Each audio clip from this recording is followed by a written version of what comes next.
Pete Parsons is gone. Hitler is dead. It was announced earlier today, as of the time of recording this, that, well, Pete Parsons is going to be leaving Bungie, and he's going to be replaced by Justin Truman. That's the guy who did the whole over delivery is bad speech. I will real quick just play that like segment of the speech so you know exactly what he said in it. And so here's the last almost painful realization for us about train stations. So remember back when I said that box products are in the business of over-delivery. Over-delivery is actually dangerous for a train station. With every release that you put out there, you're setting a pattern for your community and for your players. And so if we release an expansion with 2 raids, let's say, next year, our community is going to be upset if we go back to only 1 raid. We've hurt the station by making a rogue decision on just one of the trains to over-deliver. But at the same time, and this is why this lesson is painful to us, is because so much of quality and like delight in our craft comes from over-delivery, right? Like it comes from giving folks stuff above and beyond what they expected. And we still want to do that. We still want to surprise and delight and sometimes even overwhelm our players. But we need to be mindful of the patterns that we're creating, the implied future commitments that we've set for ourselves each time. And this is tough. Like this is honestly one of the ones that we're still grappling the hardest with. Because it's hard to tell a team that has extra cycles and they have energy and they want to do something amazing and they know how to do it. And it totally would be amazing and awesome for the game. Sometimes we have to tell them, like, we shouldn't ship this because it's an over delivery that is going to set us up for failure on future trains. And to paint it in a more positive, more like proactive light, the lesson that we're still learning is that everything we deliver needs to be a blueprint. Now, the reason I played that clip is because I wanted you to know what he actually said. Because people are just going to take that completely out of context and say, oh, he hates over delivery. He wants everything to just be like mediocre. But that's not at all what he's saying. What he's saying is that he does not want to create unrealistic expectations and then fail to meet those unrealistic expectations and then have the community be all upset. Because the community will definitely harass them over stuff like this. If you do not think that the Destiny community will harass the devs over stuff like this, they absolutely will. Now, I'm going to read off the article in which it says Pete Parsons is basically retiring. A message from Pete Parsons to the Bungie community. After more than 2 decades of helping build this incredible studio, establishing the Bungie Foundation, and growing inspiring communities around our work, I have decided to pass the torch. This journey has been the honor of a lifetime. I am deeply proud of the worlds we've built together and the millions of players who call them home. And most of all, I am privileged by the opportunity to work alongside the incredible minds at Bungie. When I was asked to lead Bungie in 2015, my goal was to grow us into a studio capable of creating and sustaining iconic, generation-spanning entertainment. We've been through so much together. We launched a bold new chapter for Destiny, built an enviable independent live ops organization capable of creating and publishing its own games, and joined the incredible family at Sony Interactive Entertainment. Today marks the right time for a new beginning. The future of Bungie will be in the hands of a new generation of leaders, and I am thrilled to announce that Justin Truman will be stepping into leadership as Bungie's new studio head. I have worked alongside Justin for many years. His passion for our games, our team, and our players is unmatched. As a leader in engineering, production, and design, and most recently as a general manager for Destiny 2 and a chief development officer, he has been instrumental in bringing some of the most memorable moments in Bungie's history to life. He lives and breathes in the studio, and I have full confidence that he is the right person to lead Bungie forward. Thank you for being the best, most passionate community in gaming. It has been a privilege to serve you. As for me, I'll be second star to the right and straight on till morning. Now for the second part of it, the part from Justin Truman. A message from Justin Truman. In the 15 years I've been a developer at Bungie, I've worn a lot of different hats. As an engineer, I wrote some code I'm really proud of for our original weapon abilities and networking in Destiny 1. As a designer, I helped craft many of our Destiny 2 systems, including some of the endgame systems I got terribly wrong at Destiny 2 launch. As a producer, I helped our team build and roll out Destiny's first seasons. More recently, I've helped with our overall talent strategy as chief development officer, and have building the help. Oh my god! And have been helping the marathon team as we build our next world. Across all of these different roles, Bungie's purpose has stayed clear. We create worlds that inspire friendship. When we're at our best, we create those worlds alongside you, our player community, and build something that matters, something that's worth your time, your passion, and your investment in us. Something that I've learned, hopefully, over delivers. I've also been part of these efforts at Bungie when we've maybe not been at our best, when we stumbled and realized through listening to our community that we had missed the mark. I doubt he actually means that right there. I know I've personally learned a lot over the years, as have all of us here, from these conversations. I am committed to supporting and working alongside every member of the team here as we continue pouring our hearts and souls into these worlds that we love and that we hope will have been worth your time and your passion, because ultimately, those worlds only exist and thrive with you in them. You're hard at work right now doing that, both with Marathon and Destiny. We're currently heads down, but we'll have more to show you in both of these worlds later this year. In closing, I know I can speak for all of Bungie when I say I appreciate your passion, your perspective, and the time you spend with us. Per Audacia ad Astra, Justin Truman, Studio Head, Bungie. So that's the full article. I'll provide a link to it in the description if you want to read it yourself. Now, what does this mean for the future of Bungie? Honestly, I genuinely don't have an idea, as there's a lot that could happen, and I barely really know anything about Justin Truman. Now, Pete Parsons may have been holding back like an absolute floodgate of terrible, terrible ideas, and I honestly wouldn't be surprised that is what happened, because we've seen it before with like Activision and with the Activision Bungie split, how everybody wants Bungie split from Activision. They were like, "Oh, Destiny's going to become so much better without Activision, yay!" And the game ended up becoming like 10 times worse. Now the game also could become much better if he did learn from like the whole over delivery is wrong thing. Because I know I said that people are going to like take it out of context, but I feel like personally that a small amount of over delivery is healthy. Not something that would create like massively unrealistic expectations, like as he gave for an example, like 2 raids in a single expansion. But something like maybe multiple strikes in a single expansion, or some more guns than usual. I feel like that's something that would be healthy. Or a raid with more than 4 encounters, or a dungeon with more than like 3 encounters. Basically, what I'm just trying to say is, if the studio is able to deliver, and it is something that you can reasonably produce repeatedly, you should just deliver it.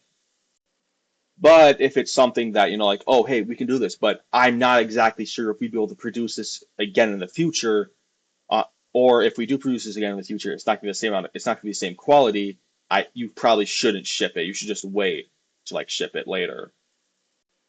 Now oh my god, he also could have just not learned from that at all and just played way too safe, and just everything becomes mediocre, which I wouldn't really be a fan of, especially with how DLCs are currently priced. They're approaching what used to be the price of a full game, $60, since they're currently $40. I do feel like this is generally going to be a step towards the right direction, as Pete Parsons, with his firing a bunch of people because he didn't want to give up his stupid antique cards, and stuff like that. I feel like that is generally a good direction for Bungie to be stepping in, just getting rid of somebody like that. I also want to state that I don't feel like Pete Parsons actually made this decision himself. I feel like it was Sony making this, because if you know anything, they know that they have not been satisfied at all with Bungie's performance, and obviously, they feel like Bungie leadership is absolutely just terrible. So obviously, they're going to take out like their head, just get rid of what probably is causing the most damage to the actual studio. Now, I also want to just talk about that recent twab real quick, since I know that a lot of people have been just not liking it at all, and I can definitely understand why. Now, I'm gonna real quick just list off like the W's in the twab because I feel like that's a good place to start, and I don't want to give the feeling that this is like like this twab is like, oh my God, this is like Hitler reincarnated, like a lot of people on Twitter are making this out to be. To start this off, the epic raid is going to have changes to the actual mechanics, which I like that. I like it seems like taking that from like Rite of the Nine with the Eternity and Ultimatum dungeons having the mechanics being a tiny bit different, and I do like that they are leaning more into the mechanically difficult stuff than the like power level, like enemies dealing more damage and being tankier level of difficulty. And with the release of the Epic Raid, they're bringing back contest mode for the first 48 hours of the Epic Raid's release. And they're also making a change so that the first time you clear an encounter on contest mode, you get a piece of tier 5 loot, which is nice, You can't go wrong with more tier 5 loot. They are increasing the time limits in, quote, Fireteam Ops direct launch matchmaking tiers. I don't know what that means at all, like for direct launch matchmaking tiers. I don't know if that's talking about the playlist or like the featured ones that have matchmaking. I don't know what that really means, but I think that's good. They also have a bunch of improvements listed here that they want to add to the portal and Ashen Iron and moving forward as well. The time bonus system should give more value in trading off speed versus killing everything in kill-based activities in Fireteam Ops, and have a meaningful role in earning scores in solo and pinnacle ops. Good grades in Fireteam Ops should be less risky and less challenging to get than they are now, and closer to solo and pinnacle ops activities. Fireteam Ops should be at least as good a place to earn power as solo or pinnacle ops, and match-made Fireteam Ops should be more viable at high power levels. The way that equipped power and account power work is confusing. We are fixing that. We would like more variety in Pinnacle Ops, including a way to earn Pinnacle Ops gear via matchmaking. We would like to give more regular opportunities to matchmake into Marquee. I don't know how to pronounce or what that word even means. But anyways, that's what the word was. Marquee. What the fuck? Marquee. Whatever. It's activities like Onslaught and the Coil. We want to make it easier and more obvious for everyone in the fire team to get the best rewards even at wide power differentials. We think various banes, challenges, and boons should be well balanced against each other. We also think there should be more things to do in general as we add brand new activities to the portal and bring older legacy activities in. We want to be able to feature these more effectively for daily power gain. It would be great if conquests were repeatable for portal rewards.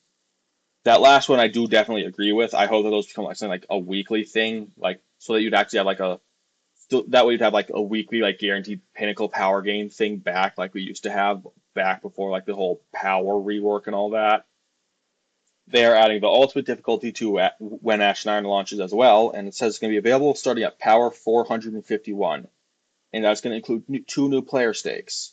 Pressure Cooker, which is basically works like how the old Whisper Timer or Zero Hour Timer or Master Presage Timer work, basically meaning that if the timer runs out, you get kicked to orbit. There's also Extinction, which is basically just like a hardcore mode where all players are limited to a single life and there aren't any revives at all. They are adding in a Fireteam Ops mode for Ultimatum difficulty as well, which it says the matchmaking for that will open in week 10, which is going to be the week after Ashen Iron launches. They're also adding two new reward rank. The fuck? What do you mean reward rank? The fuck? Reward ranks, Platinum and Diamond, which run from 450 to 499 power level for Platinum and 500 to 550 power for Diamond.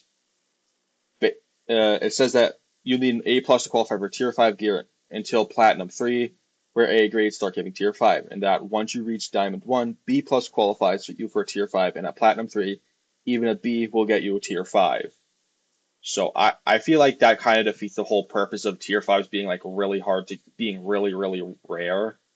I don't know though, personally. I'm not a game dev, so I don't know how this stuff really works. Maybe I'm being stupid and just it is gonna end up still being hard to get. I don't know though. And now for the last major W, I would say for this twab is that they are bringing back old reward passes. They said that they're going to be available in the next to the Monument to Lost Lights, which is the exotic weapon archive, basically. It's called the Monument to Seasons Pass, aka the Seasonal Archive. The archive passes give you access to like all the unique stuff from those passes, like the ornaments, shaders, the emotes, and the exotic weapon and the exotic weapon ornament, stuff like that. It says that if you have owned a pass when it was first available, you'll get the pass for free, which is nice. And if you don't have it, you can just get it for like 600 silver. Also, if you do have an item from that pass, but you haven't actually bought the pass, you would still get the pass for free, which is again very nice. They are introducing a new currency alongside this called chronologs, which is basically what you spend to purchase items from the actual passes themselves.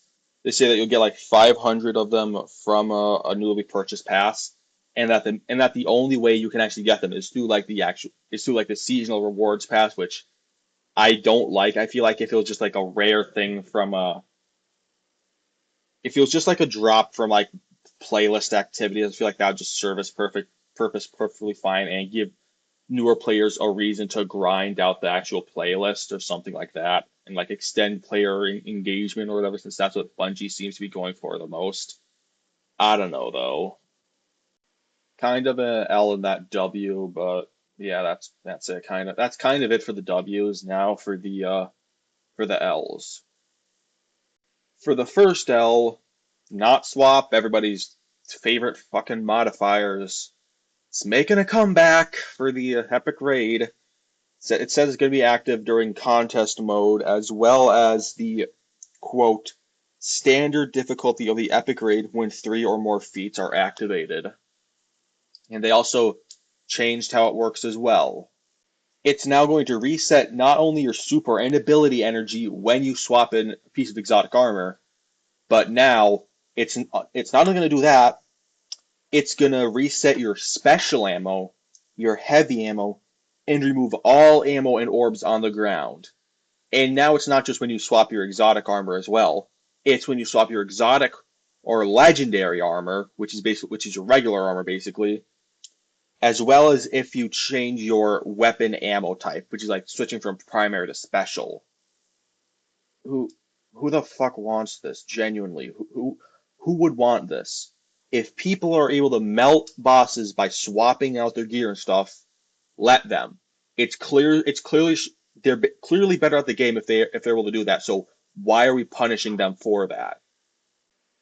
The next L is that they are nerfing the power grind. Well, I mean buffing it. They're making it more annoying for us because they're nerfing Encore and Starcrossed North Whisper by well for Encore it's they're removing the end engrams to 2. They're lowering the chest in the middle of it to 2. For Starcross, they're reducing the end engrams to 1. And the mid activity chest they're also reducing to 1. And then for Whisper, they're just completely removing the mid activity chest. This is just gonna make people farm Caldera a lot more. I don't really understand what they're even like trying to do with this. Just make the other stuff more rewarding instead of nerfing the stuff that's actually rewarding. It's not that hard to understand. I already outlined in my video, which I talk about the issue with the power grind, that it feels way, way, way too tedious. And this is just going to make it way worse. So instead of nerfing these, why not just increase the engram drop count on things that take way longer to complete so people actually don't feel like they're basically shooting themselves in the foot if they do end up playing those activities? Again, it's really, really simple. But I guess that's what you get when you do spreadsheet balancing. They're also nerfing solo ops by reducing the power earned for a given grade in solo ops by 1 compared to Fireteam ops, Pinnacle ops, and Crucible. I think that just means that they're reducing the power level of a drop that you get from completing solo ops like A plus grade or whatever by 1. That's what I believe that's what it's talking about. And for what I personally would consider to be like the last major L of the twab, twid, whatever you want to call it, it's the change to prime engrams. basically how they work is that when you're at like 400 power or whatever, the only way to level up is to the only way to like increase your power is to get prime engrams, which are like a I think like a 5% drop chance. And the thing that Bungie's saying is that they think that they're getting like lost in the loot stream or whatever, which I don't understand at all. There isn't really a loot stream. Loot is already kind of rare, so I don't really understand why Bungie needs to change this. But anyways, the way they're changing it is that they're making it so that they don't instantly decrypt. Instead, you pick them up and then you have to bring them to Rahul to decrypt them. And they say it's just like Destiny 1, which it's this isn't what people miss from Destiny 1. It was like the art style, the atmosphere, the armor, how the armor looked. It was the visual stuff, the world building, all that, not the gameplay. It was not at all the gameplay. But yeah, that's just gonna be a really big inconvenience, just really, really annoying more than anything, and it's just a completely useless change. But that's basically it for the P. Parsons leaving stuff, along with the twab. I personally feel like I personally feel like this twab was all right. It doesn't seem nearly as bad as it is to as like people online are making it out to be, because like they're making it out to be like Hitler returns from the dead and now he's gonna fucking kill everybody, like, or something. That's what it feels like they're making it out to be online. It doesn't feel like it's that bad at all. I mean, the worst change is easily the not swap one, but I barely even play I don't know, I barely even play content like that, so it doesn't really affect me. So maybe that's why I don't feel like this really, so that's I feel like this I that's probably why I don't really care about this. But anyways, that's it. If you liked it, leave a subscribe, comment or something. Please comment, like, and buy or share, and buy.